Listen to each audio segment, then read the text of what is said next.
उद्या मला कुठली गोष्ट ना म्हणू शकत नाही, माझा रिस्पेक्ट म्हणून म्हणू शकत नाही, माझा दबाव किंवा मी खूप असं नाही, माझा रिस्पेक्ट करतो तो. त्याचं त्याला एवढंच माहीत असतं की बाबा हा आमदार चुकीचं काम सांगत नाही, चुकीचं करा म्हणत नाही, तू काम योग्य सांगतो आणि योग्य काम करावंच लागतं. योग्य काम जर नाही केलं तर तुम्हाला अनुभवलंय, बऱ्याच अनुभवलंय, बऱ्याच अधिकाऱ्यांनी अनुभवलं. मी त्याचं काय करतो पण परभणीच्या एसपीचं काय झालं, त्याच्यात दुसरी एक एसपी आली तिचं काय झालं, असे बरेचसे अधिकारी आहेत. मी ठोकून काढतो. मग ठोकून काढतो म्हणजे इथून हाताळतो त्याला बोलण्यामध्ये करण्यामध्ये सगळं करण्यामध्ये त्याचा पूर्ण पार वाट लावून टाकतो. मग मी पत्रकार परिषद घेणं करणं आणि वरून मी करतो, पुन्हा वरी सत्तेमध्ये जाऊन ते करतो, मग त्याचा निकालच लावतो. आज बाहेर आहे ते 3 वर्ष त्याच्या सर्व्हिस बुकमध्ये लिहिलं आहे त्या एसपीच्या. मध्ये लातूरला दिलं म्हणून मला कळलं. मग गेलो सीएम पशी म्हणलं काय साहेब आहे, त्याला का बक्षीस द्यायला का लातूर म्हणलं तुम्ही. तिने भाग कसं झालं म्हणे असं. मी म्हणलं लावा फोन. डायरेक्ट डीजीला फोन लावला, परत ऑर्डर कॅन्सल. मग झालते बघा लातूरला ऑर्डर त्या मीनाची, मी कॅन्सल केली. म्हणजे ही ताकद सगळ्यांना माहिती आहे अधिकाऱ्यांना. गुट्टे साहेबांमध्ये ताकद काय आहे. उगं विनाकारण त्यांचं जे जे कामं योग्य आहेत ते कामं करत जावेत आपण, म्हणजे आपला प्रॉब्लेम नाही आहे. मग असं करत अगोदर काय सांगू लागलो.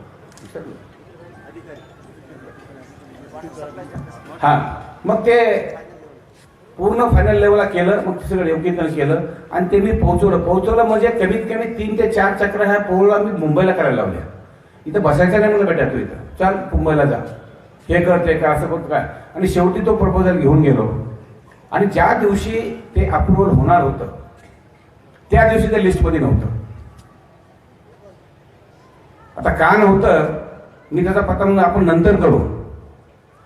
पण गोविंदराव म्हणजे एक सचिव आहेत ते वाटर सप्लाय म्हणजे नगर आपल्या यालाच. मी गोविंदरावला फोन केला, म्हणला हो साहेब ते डीएमईला आले, ते आमचं काम पूर्ण त्या आपल्या लिस्टमध्ये मला दिसत नाहीये. अहो म्हणे आजच आलंय. मला आज जर आलं तर घ्या मला साहेब. ह्याच्यानंतर माहित नाही की मीटिंग होईल का नाही होईल, ते आमचं काम होईल नाही होईल माहित नाही, म्हणलं ते घ्यावं लागेल मला साहेब. आणि विनंती आहे मला घ्या, नाही तर मी आलो म्हणलं तुमच्याकडे. नाही काही याची गरज नाही, मी घेतो म्हणले, काय विषय नाही. आणि ते घेतलं.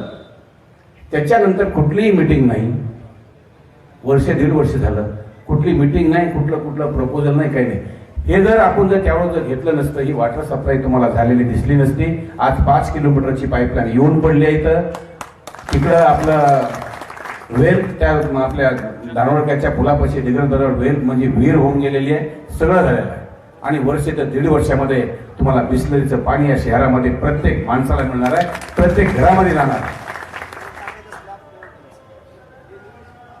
2 टाक्या 4 टाक्या झाले, सगळं 1-1.5 वर्षामध्ये सगळं संपून जाईल. आणि हे जर तुम्हाला बिस्लरीचं पाणी प्यायचं असेल, आपलं लाईव्ह आहे का रे, हा ठीक आहे. हे जर तुम्हाला बिस्लरीचं पाणी जर प्यायचं असेल तर तुम्हाला माझ्या पॅनलला निवडून द्यावं लागेल. आणि नसलच प्यायचं तर पुन्हा हे येणारे पाईप ऐकून खातेर गड्यावं, हे लक्षात ठेवा.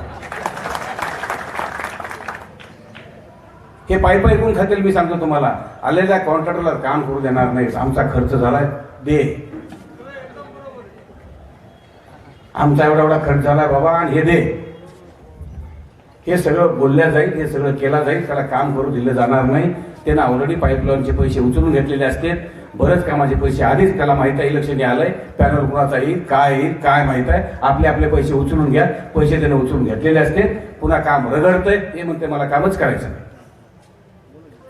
औरंगाबादचा विषय बघा तसाच चालू आहे. 10 वर्षापासून रोज कोणीतरी कॉन्ट्रॅक्टर बदलतो, पण त्या औरंगाबादला पाणी प्यायला आणखी मिळालं नाही. 2-2 सीएम बदलले तरी मिळालं नाही. ही परिस्थिती वॉटर सप्लायची होईल. आवर्जून सांगायलो, त्याच्यामध्ये मला प्रॉब्लेम येणार नाही, मी तर तयार आहे सगळं करायला. पण तुमचा विषय तुम्हाला मी सांगितला.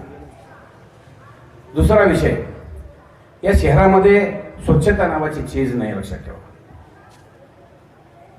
आहे का स्वच्छता या शहरामध्ये, सांगा. स्वच्छता नावाची चीज नाहीये. आपण हे शहर स्वच्छ ठेवू, हे मी तुम्हाला वादा करतो. हे शहर आम्ही स्वच्छ ठेवू.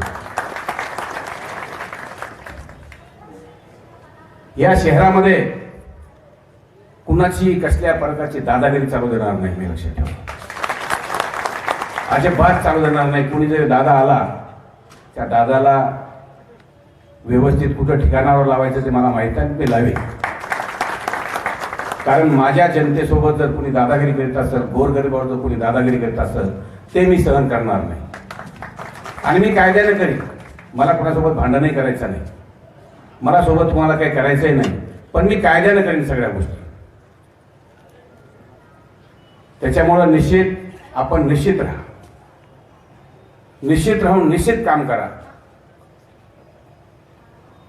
आणि आपण जर बघितलं आजपर्यंत जे नगराध्यक्ष झाले त्यांनी काय केलं?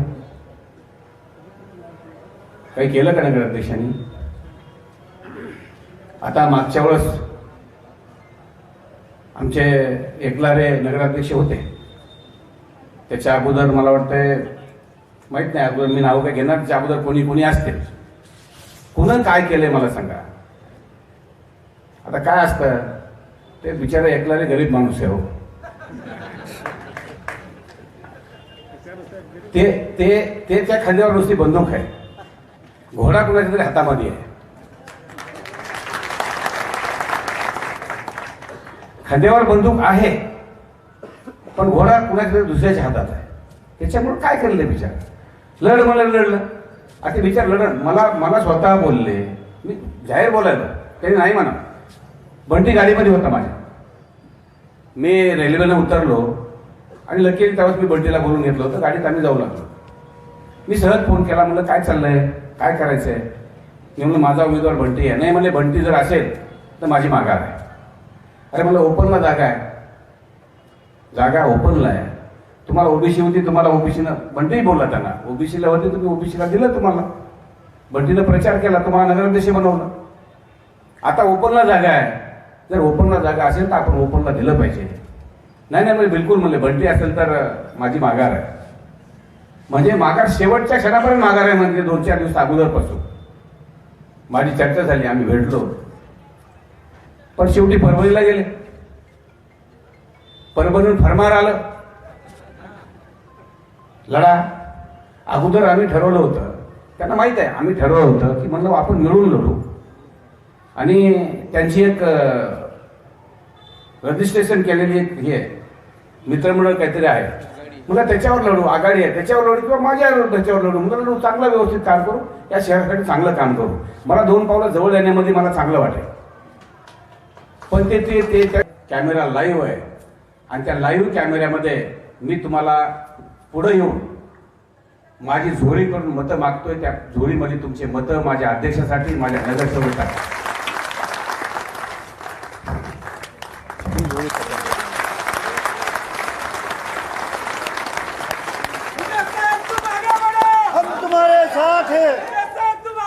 हम तुम्हारे साथ हैं.